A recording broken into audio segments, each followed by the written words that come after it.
Hi there, welcome to No Nonsense Whisky. My name's VinPF, and on today's episode we've got another Sample Saturday video for you.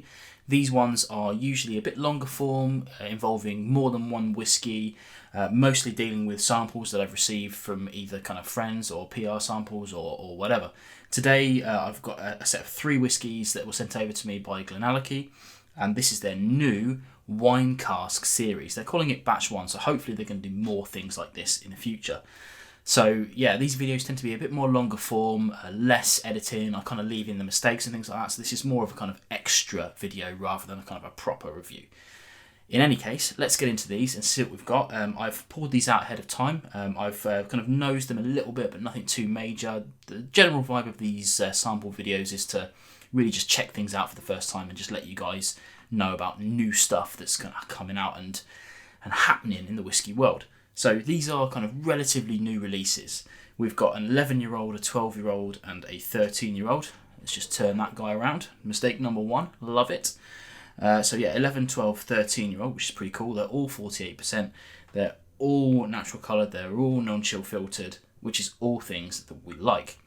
Now, the idea behind these is that they've been sat in a kind of, the standard GlenAllachie spirit, sat in ex-bourbon casks for whatever amount of years, and then they've been finished for almost 2 years, they say, so not quite 2 years, in casks of Billy Walker's choosing.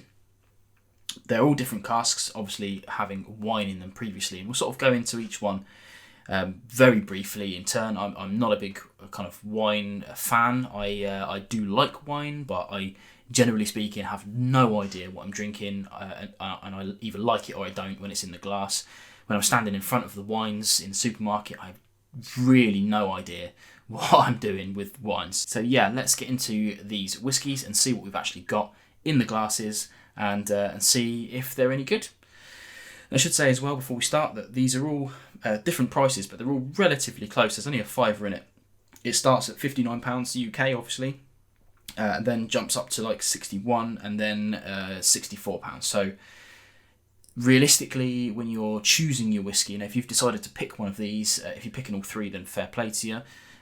But if you've decided which one you're going to pick, then you're going to pick this based on wine finish, I think, rather than age.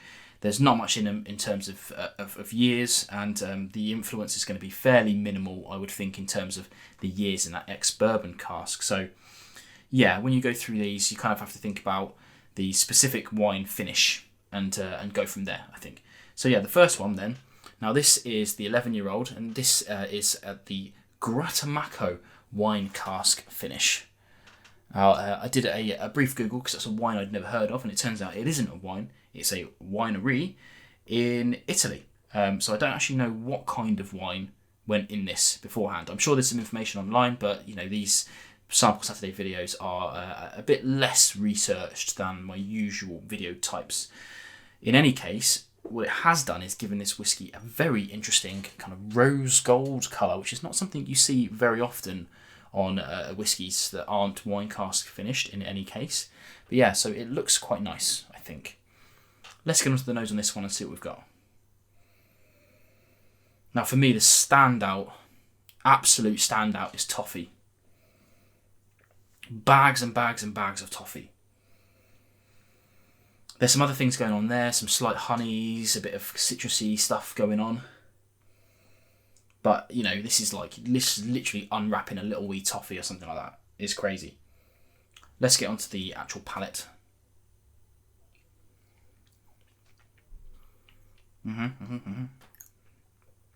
Now, for me, it's, again, more of those toffees, but there's loads of other stuff going on as well. The big thing for me is it's kind of chocolatey. It's weird to say. It's kind of a milk chocolatey vibe going on there with it as well, which is really nice and kind of silky and luxurious. As I said at the beginning of the show, these are a bit more kind of long form videos, and I don't tend to go into a kind of hardcore tasting notes. This is my kind of first impressions of these things.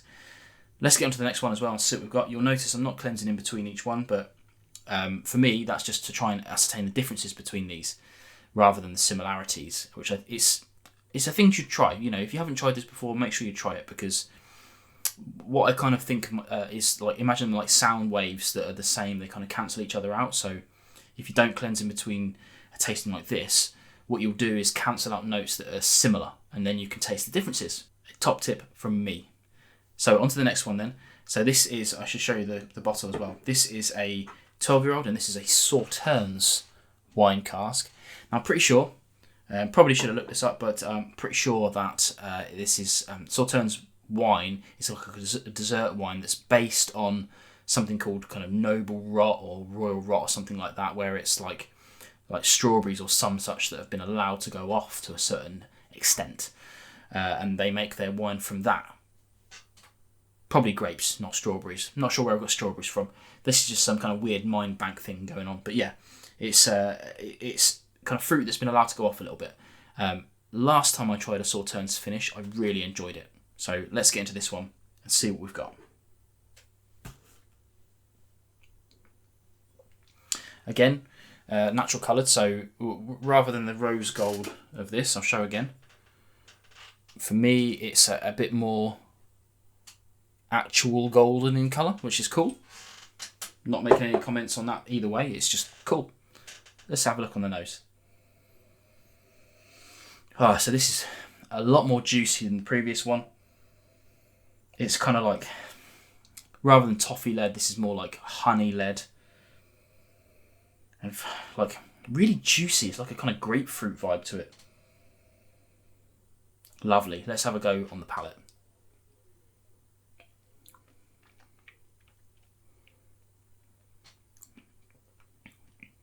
Interesting. So it takes a whole different turn. One of the things I like to talk about with whiskies is whether the nose is similar to the palate or it diverges, and this diverges. So rather than having that kind of like honey element to it, for me this is treacle. This is treacle. Now it's in the tasting notes that came with the drams, but when I agree with them, I agree with them, and for me, definitely. It's a thick, dark treacle, which is lovely. We like that a lot. I do like that a lot. It's a bit drying on the back end, but not in a kind of negative way. It just is what it is, let's say. So finally then, we have the 13-year-old, and this is the Rioja wine finish, which is interesting. I'm actually not a huge fan of Rioja. Like, I know I said earlier that I don't know what I like, but I know what I don't like. And I don't really like red wine loads. I will drink it. I kind of like a kind of coaster own thing, but yeah, I'm not a huge fan of Rioja wine. Let's check this one out and see what we've got. So we've got a much more deep golden colour on this one then. I'm not sure how these different colours have come about. Obviously it's the wine cask finish, and I'm not sure if these are first fill American oak barrels or refills or whatever. Not sure about that. Let's get into the nose on this one. Oh, do you know what? I'm going to have to go back to the nose on this one and decide. Yeah, this 13-year-old is even juicier than the previous. It's kind of similar on the kind of honey notes. A bit more citrusy stuff coming through instead.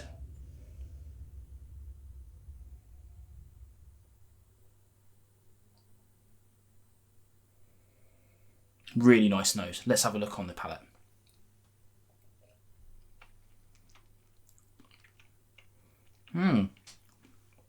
Okay, interesting. So some heathery elements coming out of this.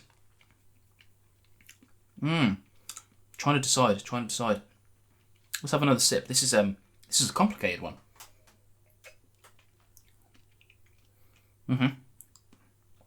So yeah, some heathery notes, kind of honey-like, very nutty in comparison to the other ones.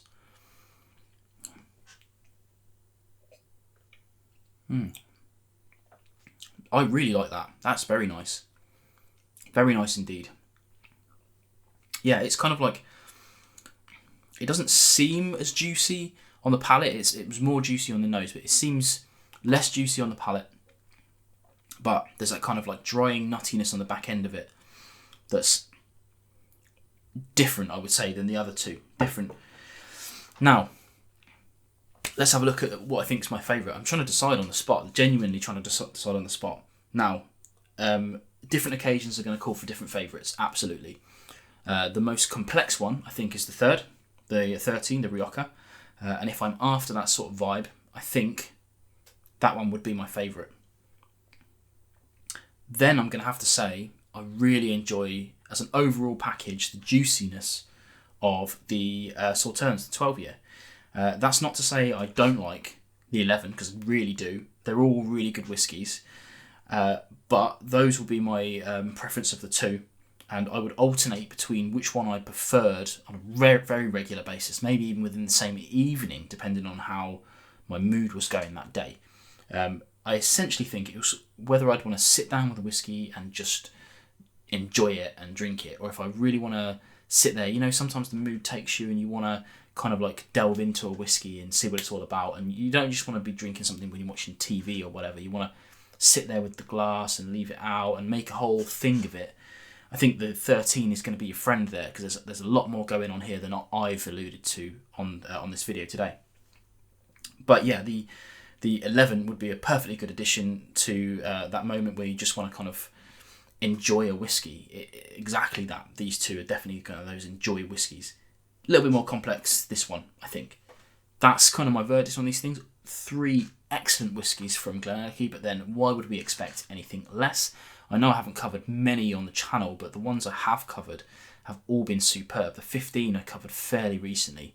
What an excellent whiskey, and I genuinely didn't think I would like that at the time, because of I'm a bit iffy on sherry cask things, and that's really turned my head around to maybe going back to trying out a lot more sherry. But yeah, if you like this video, make sure you hit the like button, and make sure you go and check out GlenAllachie and see the things they're doing. They're releasing some amazing stuff right now. I've got another 2 coming up. I might do it, I don't know, I haven't decided. I might do it next week, might do it a bit later, but I've got the new 10-year-old cask strength here as well. And I've got something this called the White Heather Blended Scotch 21-year-old. Don't really know much about that one yet. But I wanted to do these 3 because they fit together. And I basically didn't want to cover 5 on one single video. A bit too much, I think. But yeah, look out for that video coming soon. And make sure you like and subscribe if you haven't already for more content just like this.